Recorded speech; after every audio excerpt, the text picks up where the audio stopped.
ஆன்மீகத்திற்குள்ளே அறிவியலை ஆழமாக வைத்திருக்கும் நம் முன்னோர்கள் அந்த ஆன்மீக வழிபாட்டில் நாம் பின்பற்றும் பல விஷயங்களிலும் பல அறிவியலை வைத்திருக்கிறார்கள். பொதுவாக கோயில்களை நம் மனதை தூய்மையாக வைத்திருக்கும் இடமாகத்தான் நம் முன்னோர்கள் பார்த்தார்கள். கோவிலுக்கு வரும் பல மனிதர்களுக்கு பல பிரச்சனைகள் இருக்கும். அந்த பிரச்சனைகளில் இருந்து விடுபடுவதற்குத்தான் இறைவனை வணங்க வருவார்கள்.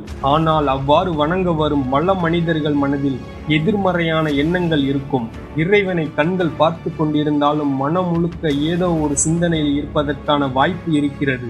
ஆக கோவிலுக்கு வந்தவுடன் நம் மனதை ஒருநிலைப்படுத்துவதற்காக நம்மிடம் இருக்கும் அந்த எதிர்மறை எண்ணத்தை விரட்டுவதற்காகத்தான் ஓர் அழகான கண்டுபிடிப்பை கோவிலில் நிறுவினார்கள் நம் முன்னோர்கள்.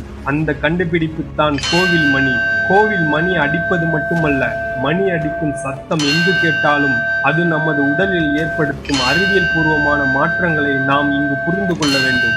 இந்த வீடியோவை முழுமையா பார்ப்பதற்கு உங்களில் ஒருவன் RM சேனலை சப்ஸ்கிரைப் பண்ணிக் கொள்ளுங்கள். கோவில் மணி என்பது ஏதோ ஒரு உலோகத்தால் செய்யப்படுவது கிடையாது. அந்த கோவில் மணியில் கூட பல வகையான உலோகங்களின் கலவைகளை நம் முன்னோர்கள் பயன்படுத்தி இருக்கிறார்கள். தாமிரம், வெள்ளி, தங்கம், வெண்கலம் மற்றும் இரும்பு என இந்த பஞ்சபூதங்களை குறிக்கும் இந்த பஞ்சலோகத்தில் தான் மணிகள் தயாரிக்கப்பட்டன. ஒவ்வொரு முறை கோவில் மணி அடிக்கும் போதெல்லாம் நம் உடலுக்குள்ளே பலவிதமான மாற்றங்கள் ஏற்படுகிறது. நம் மனதை ஒருநிலைப்படுத்த வேண்டும் என்றால் அதற்கு நம் மூளை நம் கட்டுப்பாட்டில் இருக்க வேண்டும். கோவிலுக்கு வந்தவுடன் பலவிதமான எண்ண ஓட்டங்களில் நம் மனமும் நம் மூளையும் பிரிந்து கொண்டிருக்கும். முக்கியமாக மனித மூளை என்பது வலது இடது என்று இரண்டாக பிரிக்கப்பட்டுள்ளது.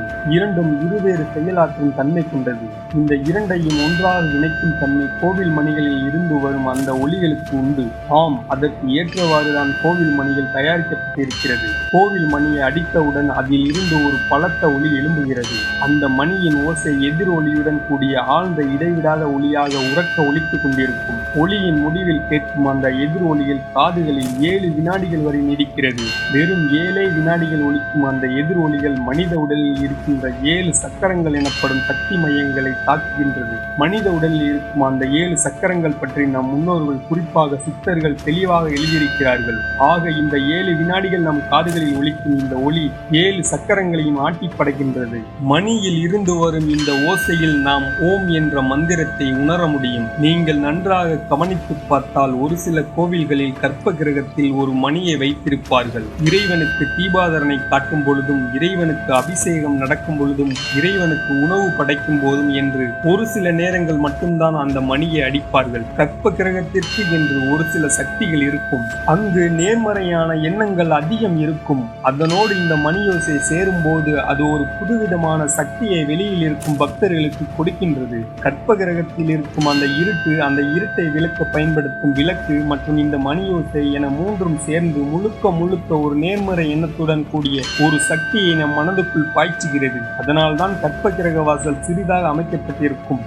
முழுக்க அடைந்திருக்கும் அந்த சக்தி சிறிய வாசலுக்குள் நுழைந்து வேகமாக வெளிவரும் பொழுது அங்கே வணங்கிக் கொண்டிருக்கும் பக்தர்களுக்கு புதுவிதமான சுவாசத்தை கொடுக்கிறது. பொதுவாக கோவில் வாசலில் ஒரு மணியை கட்டி வைத்திருப்பார்கள். உள்ளே நுழையும் அனைவரும் அந்த மணியை அடித்துவிட்டுத்தான் உள்ளே செல்வார்கள். இது எதற்காக என்றால் கோவிலுக்குள்ளே நுழையும் போதே நம் ஆள் மனதை விழிக்க செய்வதற்குத்தான். தூங்கிக் கொண்டிருக்கும் ஒரு மனிதனை ஒளியின் மூலம் எப்படி எழுப்புவோமோ அதன் அடிப்படையில் தான் மனதையும் எழுப்பவே இந்த முறை அன்று பின்பற்றியிருந்தார்கள். இன்று வரை பின்பற்றி கொண்டிருக்கிறார்கள்.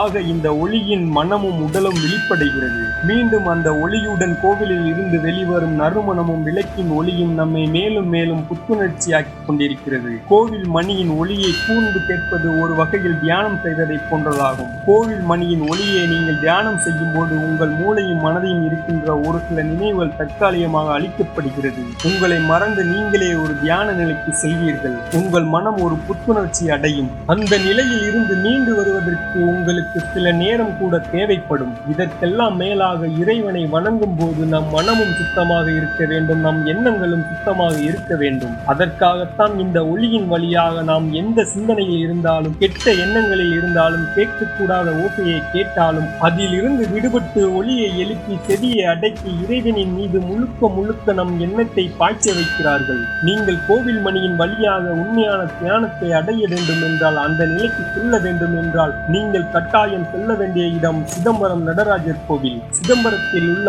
ஆலய மணிதான் உலகில் உள்ள மிகச்சிறந்த மணியாகும். இந்த மணியில் இருந்து இருந்து எழும் அந்த தெய்வீக ஒளி எளிதில் நம்மை ஆழ்ந்த தியானத்தில் ஆழ்த்திவிடும் தன்மை உடையது. தியானத்தின் வழியாக முன்னேற்றம் அடைய விரும்பும் பல மனிதர்கள் சிதம்பரம் நடராஜர் கோவில் மணி ஓசையை தொடர்ந்து கேட்டு வந்தால் அவர்கள் ஆத்ம சக்திக்கும் மன வலிமைக்கும் நன்றாக இருக்கும் என்பார்கள். அவ்வளவு ஏன், இந்த ஆலய மணிக்கு இணையாக உலகத்தில் சிறந்த மணி வேறு எங்கும் கிடையாது என்ற ஒப்பற்ற பெயரை இந்த மணி வாங்கியுள்ளது. நீங்கள் சிதம்பரம் சென்றால் கண்டிப்பாக இந்த மணி ஓசையை கேட்க தவறாதீர்கள். ஆழ்ந்த அனுபவத்தால் மட்டும்தான் இந்த மகத்துவத்தை உணர முடியும். சிறிது நேரம் கண்களை மூடி சில வினாடிகள் அந்த மணி ஓசையை கேட்டு பாருங்கள். உங்கள் உடலில் ஏற்படும் மாற்றத்தை உங்கள் மனதால் உணர்வீர்கள். ஆக நாம் சித்தர்கள் முன்னோர்கள் காலம் முதல் இன்றைய காலம் வரை மணியின் பயன்கள் அதிகமாக இருப்பதால் தான் அனைத்து கோவில்களிலும் மணியை முக்கிய பொருளாக பார்த்தார்கள். அந்த சக்தி நம் வீட்டிற்கும் தேவை என்பதால் தான் அதை சிறிய வடிவில் உருவாக்கி நம் வீட்டில் படைக்கும் போதெல்லாம் அந்த ஒளியை எழுப்பி நம் மனதை ஒருநிலைப்படுத்தி இறைவனிடம் நம் பிரார்த்தனையை வைக்கின்றோம். இந்த வீடியோ பிடித்திருந்தால் லைக் பண்ணுங்க, ஷேர் பண்ணுங்க. இந்த வீடியோ பற்றிய கருத்துக்களை கமெண்ட் பாக்ஸில் பதிவு பண்ணுங்க. நன்றி.